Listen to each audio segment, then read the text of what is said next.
friends, welcome back to my channel. It's Megan, and today we're going to be going over all of the books that I hauled during my 10-week hiatus I just took, my brain surgery recovery. As always, I'm going to start with my book box books, so these are spoilers for each of these respective months and these respective boxes. So if you don't want spoilers for these books, it's going to be the October and November books of these boxes of Fairy Loot Adult, Illumicrate, and then I did get one bookish box and one dazzling box. So those are what you have to look forward to. So again, if you don't want spoilers, skip to this time. Alright, kicking it off, we're going to do our Fairy Loot adult books. Honestly, I don't remember which order these came in, so I'm doing my best guess. So we have Sword Catcher by Cassandra Clare. And I believe that this is separate from the Mortal Instruments and the Shadowhunters series in general, but I don't know for sure. I've never read any Cassandra Clare, so I'm just entirely not sure what to expect from this book. Then we have the Hurricane Wars, which just looks stunning. I'm so excited for this book. It is one of my anticipated releases, and this cover makes me more excited for it. Here is the sprayed edges, and I believe that this has somewhat of Asian mythology, but I could be wrong. And there's an enemies to lovers, which we always love, so excited to read this one. Then on to Fairy Loot Young Adult. I only have October here.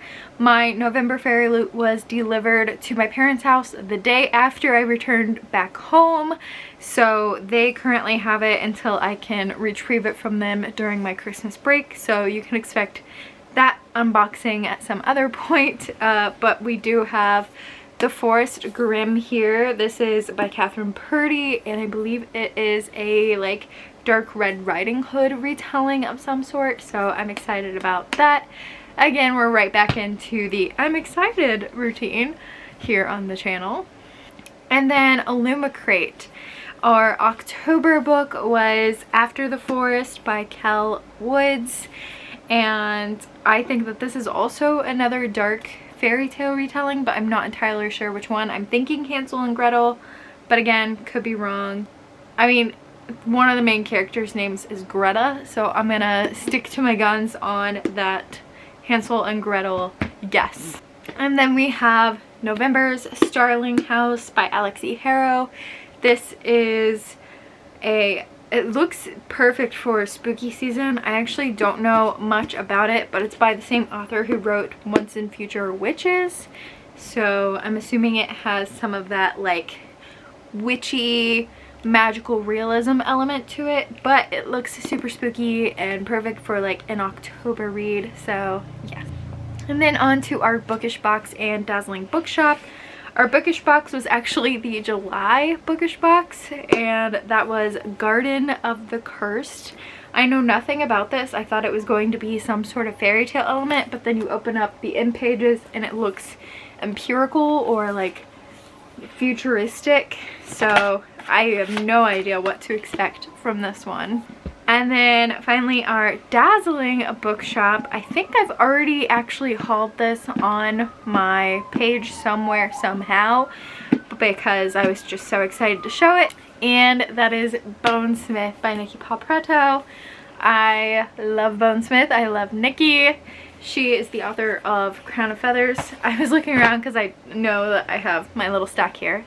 Author of Crown of Feathers, one of my favorite series, if not my favorite series of all time. Absolutely adore it. And Bonesmith is pitched as Gideon the Ninth meets Game of Thrones, so also loved that. And this is the Dazzling Bookshop edition, so it comes with this unique cover and these sprayed edges.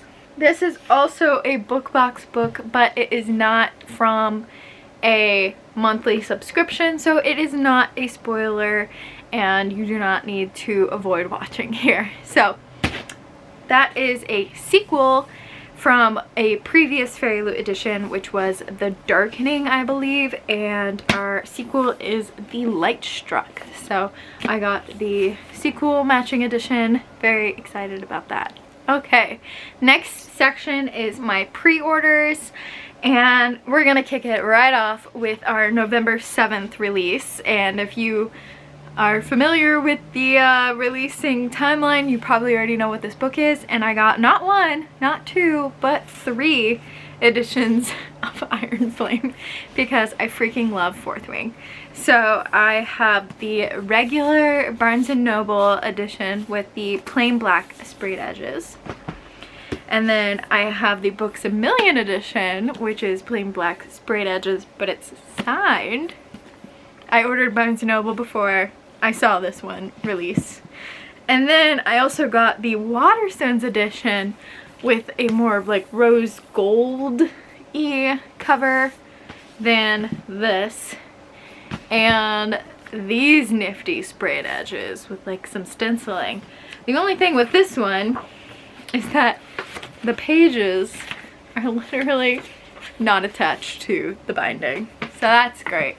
I already sent in a request and they sent me a replacement copy, which is I'm very grateful for, but it is also at my parents' house, so I don't have access to it right now. But here are the end pages. They're freaking sick. Look at that. And speaking of Fourth Wing, I also got the Fourth Wing Holiday Edition with the tote bonus chapters from Zayden's point of view. So there's my Fourth Wing addiction coming into full view there. Next are my other pre-orders that have nothing to do with Fourth Wing. First off, we have Defiant by Brandon Sanderson. This is the 4th book of the Skyward series, which was like my favorite science fiction that I've read thus far. It's a band of misfits in a, like, what is it called? Spaceship flying school, academy. I love it. I've talked about this book many times on my channel, and I'm sure I'll talk about it again, but I'm excited to have Defiant. I think there's going to be like 1 or 2 more books of this series, so I've kind of been waiting for them all to be released before I binge the whole series. But honestly, looking at this, I'm like, I want to binge the series again and catch up, so maybe that'll happen. Then we have Nightbane, which is the sequel to Lightlark. I have not read Lightlark yet, but I just can tell from the synopsis I'm gonna love it, so might as well pick up the Barnes & Noble exclusive of its sequel, right? Then I got Powerless. I actually did get the Barnes & Noble edition of this, but it came extremely damaged, so they substituted just a normal copy, unfortunately. But I think the only exclusiveness was the flowers were pink instead of purple, so I'm not too butthurt about it because I do actually like the purple. So there's that. And then we have A Curse for True Love. This is the Barnes & Noble edition with a pre-order alternative dust jacket on top. I got that in the mail, so I added that to it, and that is what that looks like. I'm so excited to read Jack's story. I haven't read it yet, still need to do that. And then we have The Hunting Moon, which is by Susan Dennard, and this author also wrote the Truth Witch series, which is another series I need to work on finishing, but I really love her work, so I'm excited to read this one as well. Then we have random books I've picked up at stores at like retail value.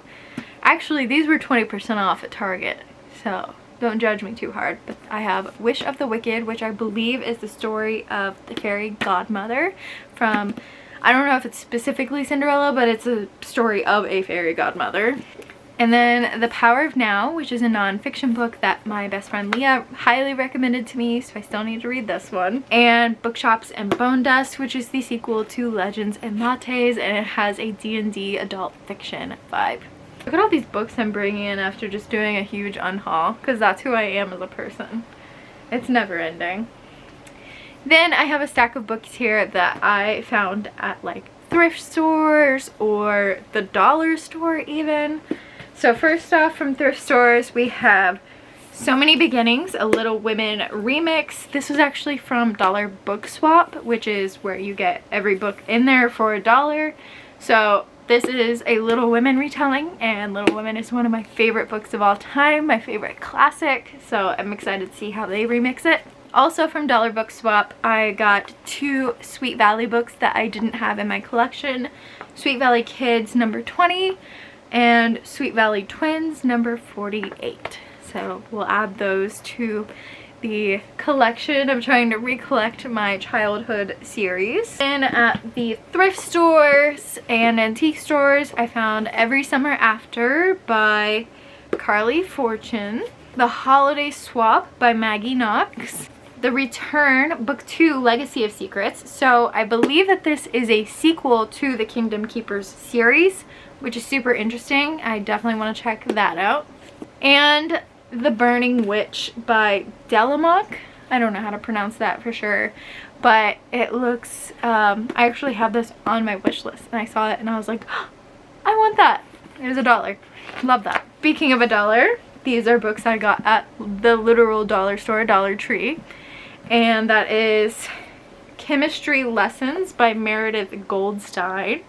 Maya's Experiment Just Might Break a Few Hearts. And then My Lady's Choosing, which is an interactive romance novel. I might do a reading vlog for this one. I have no idea what to expect. I saw that and I was like, you're mine. And then this I actually got on an online auction site. No one was bidding on it. I think it's an independent indie published book, but it is The Hunter by L.J. Shen. It looked like a fantasy novel, so I guess we'll find out what it is when I read it. And my final pile here is just random Star Wars books I've accumulated over the past couple weeks. First up, we have Cobalt Squadron, which is a Last Jedi novel. Then we have Adventures in Wild Space, The Nest, which is it is actually a junior novel. It looked like a comic at first. The Star Wars Character Encyclopedia, and that is for like the original trilogy. We have 3 Clone Wars graphic novels, The New Padawan, Operation Hutlet, and The Holocron Heist. I have a feeling that these might be just novelizations of specific episodes, but I've never watched the series, so I don't know for sure. Saw this at Target on their 20% off. Saw Baby Yoda. Knew I had to have it, but it is a manga of The Mandalorian. And last but not least, I have been dying to receive this. I'm so excited to have it, you guys. It is the Star Wars High Republic Character Encyclopedia. I've been reading through the High Republic series, and every time I read a name I'm like, who are they again? Or I wish I knew what they looked like, or if they mention a species I was like, I wonder what they look like. So this is gonna come in so handy. It's got pictures of every single character and species and everything. I'm so excited to read through this and like use it as a reference when I'm reading the books. But that is my haul for the past couple of weeks. Let me know what books you've hauled recently, and I'll check you in my next video. Bye, friends.